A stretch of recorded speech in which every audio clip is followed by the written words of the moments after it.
شروع اللہ کا نام لے کر جو بڑا مہربان نہایت رحم والا ہے۔ اے پیغمبر صلی اللہ علیہ وآلہ وسلم، مسلمانوں سے کہہ دو کہ جب اپنی بیویوں کو طلاق دینے لگو تو ان کی عدت کو پیش نظر رکھ کر طلاق دو اور عدت کا شمار رکھو، اور اللہ سے جو تمہارا پروردگار ہے ڈرو۔ نہ تو تم ہی ان کو ایام عدت میں ان کے گھروں سے نکالو اور نہ وہ خود ہی نکلیں، ہاں اگر وہ کھلی بے حیائی کریں تو اور بات ہے،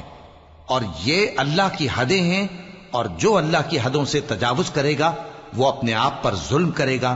اے طلاق دینے والے، تجھے کیا معلوم شاید اللہ اس کے بعد رجعت کی کوئی سبیل پیدا کر دے۔ پھر جب وہ اپنی میعاد یعنی عدت ختم ہونے کے قریب پہنچ جائیں تو یا تو ان کو اچھی طرح سے زوجیت میں رہنے دو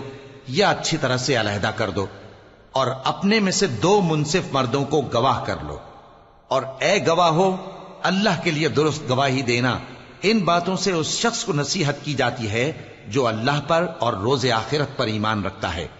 اور جو کوئی اللہ سے ڈرے گا وہ اس کے لیے رنج و غم سے نجات کی صورت پیدا کر دے گا، اور اس کو ایسی جگہ سے رزق دے گا جہاں سے اس کو وہم و گمان بھی نہ ہو، اور جو اللہ پر بھروسہ رکھے گا تو وہ اس کے لیے کافی ہوگا۔ اللہ اپنے کام کو جو وہ کرنا چاہتا ہے پورا کر دیتا ہے۔ اللہ نے ہر چیز کا اندازہ مقرر کر رکھا ہے۔ اور تمہاری طلاق والی بیویاں جو حیض سے نا امید ہو چکی ہوں، اگر تم کو ان کی عدت کے بارے میں شبہ ہو تو ان کی عدت 3 مہینے ہے، اور جن کو ابھی حیض نہیں آنے لگا ان کی عدت بھی یہی ہے۔ اور حمل والی عورتوں کی عدت وضع حمل یعنی بچہ جننے تک ہے، اور جو اللہ سے ڈرے گا اللہ اس کے کام میں سہولت پیدا کر دے گا۔ یہ اللہ کا حکم ہے جو اس نے تم پر نازل کیا ہے، اور جو اللہ سے ڈرے گا وہ اس سے اس کے گناہ دور کر دے گا اور اسے اجر عظیم بخشے گا۔ طلاق والی عورتوں کو ایام عدت میں اپنی حیثیت کے مطابق وہیں رکھو جہاں خود رہتے ہو، اور ان کو تنگ کرنے کے لیے تکلیف نہ دو، اور اگر وہ حمل سے ہوں تو بچہ پیدا ہونے تک ان کا خرچ دیتے رہو۔ پھر اگر وہ بچے کو تمہارے کہنے سے دودھ پلائیں تو ان کو ان کی اجرت دے دو، اور بچے کے بارے میں پسندیدہ طریق سے موافقت رکھو، اور اگر باہم ضد اور نا اتفاقی کرو گے تو بچے کو اس کے باپ کے کہنے سے کوئی اور عورت دودھ پلائے گی۔ صاحب وسعت کو اپنی وسعت کے مطابق خرچ کرنا چاہیے، اور جس کے رزق میں تنگی ہو جتنا اللہ نے اس کو دیا ہے وہ اس کے موافق خرچ کرے۔ اللہ کسی کو زیر بار نہیں کرتا مگر اسی کے لحاظ سے جتنا اس کو دیا ہے،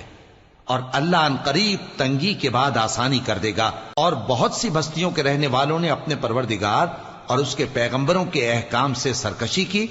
تو ہم نے ان کو سخت حساب میں پکڑ لیا، اور ان پر ایسا عذاب نازل کیا جو نہ دیکھا تھا نہ سنا، سو انہوں نے اپنے کاموں کی سزا کا مزہ چکھ لیا، اور ان کا انجام نقصان ہی تو تھا۔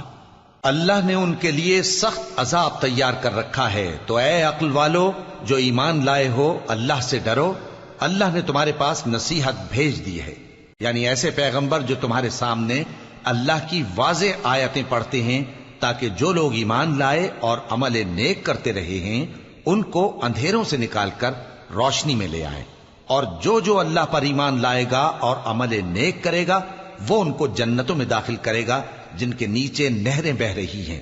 وہ ہمیشہ ہمیشہ ان میں رہیں گے۔